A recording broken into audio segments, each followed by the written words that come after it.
Imanaja tukui mashikunawan, ajisha mushkaapachi kai mushu kichwa yachaiman.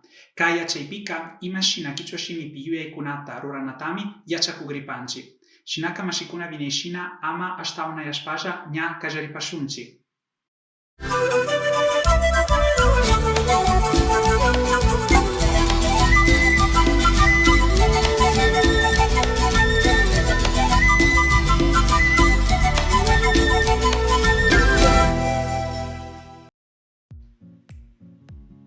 En la clase de hoy, Mashikuna, vamos a hablar sobre la estructura de la oración, que en quichua se dice Yuyaipa Awari.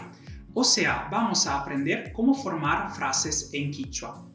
Pero antes de empezar, hace falta repasar algunos conceptos gramaticales que de seguro ya habrán estudiado en la escuela. En concreto, ¿qué es un sujeto? Que en quichua se dice imag, ¿qué es un verbo? Imachi. Y que es un complemento, paktachi. Pongamos como ejemplo la siguiente frase.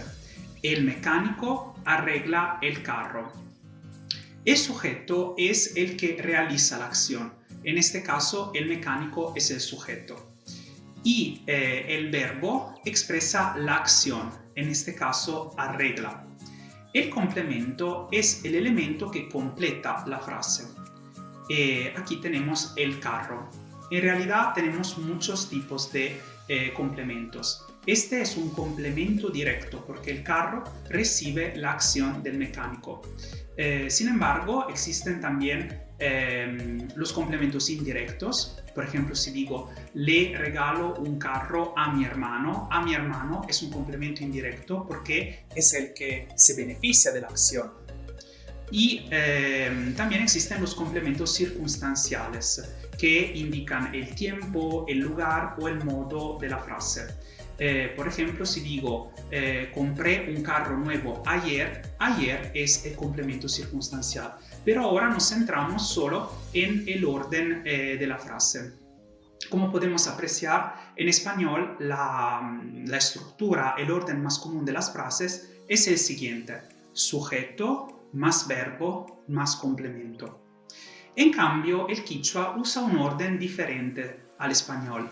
En quichua, el orden más común es imaj, ashtawan paktachij, ashtawan imachij. Entonces, sujeto más complemento más verbo. Shuk shimipika imachika tukurimanni rin. En otras palabras, el verbo va al final de la frase. Así que nuestra frase en quichua literalmente sería el mecánico, el carro arregla, porque el verbo se encuentra siempre al final de la frase. Veamos ahora una frase de ejemplo y la vamos a traducir al quichua. Si yo quiero decir yo como pan, en quichua se dice ñukaka tandatami mikuni. Ñukaka tandatami mikuni. Si descomponemos la frase para analizar los diferentes elementos que la componen, vemos que ñuka es el sujeto, yo. Tanda es el complemento, pan. Y mikuni es el verbo, de mikuna, comer. Asimismo, podemos observar que aparecen otros elementos que veremos en otras clases, que son los morfemas. Se trata de una clase de palabritas que indican el papel que desempeña cada palabra en una frase. Por ejemplo, aquí vemos que el K indica que ñuka es el tema de la frase, ta indica que tanda es el complemento directo y mi es un morfema de afirmación. Lo más importante es acordarse de esto, que en quichua el verbo principal casi siempre va al final de la frase. Nuestra frase ñukaka tandatami mikuni literalmente sería yo pan como. Kunanga mashikuna shukta shinakunata jikupashunchi. Ahora mashikuna veamos otros ejemplos. Si quiero traducir al quichua María ve al perro, en quichua esta frase será Mariaka al kutami rikun. Rikuna significa mirar o ver. Literalmente, María, perro, ve. Segunda frase. Pedro construye la casa. Pedroca wasitami ruran. Pedroca wasitami ruran. Literal, Pedro casa construye. Yo enseño quichua. Ñucaca quichuatami yachachini. Ñucaca quichuatami yachachini. Literal, yo quichua enseño. Del verbo yachachina, enseñar. Tú compras choclo. Kanga chukjutami randingi. Kanga chukjutami randingi. Tú choclo compras. Del verbo randina, comprar. Y por último la frase.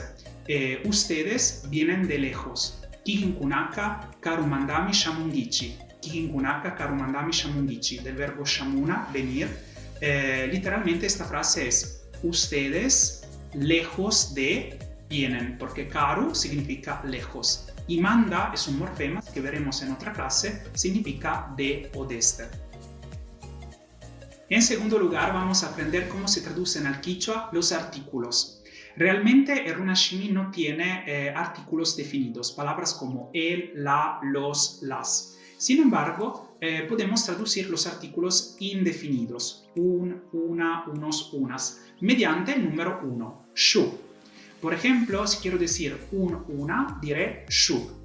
Si quiero en cambio decir unos, unas para indicar una cantidad indefinida, diré shukuna. Antes dije la frase, Pedro construye la casa.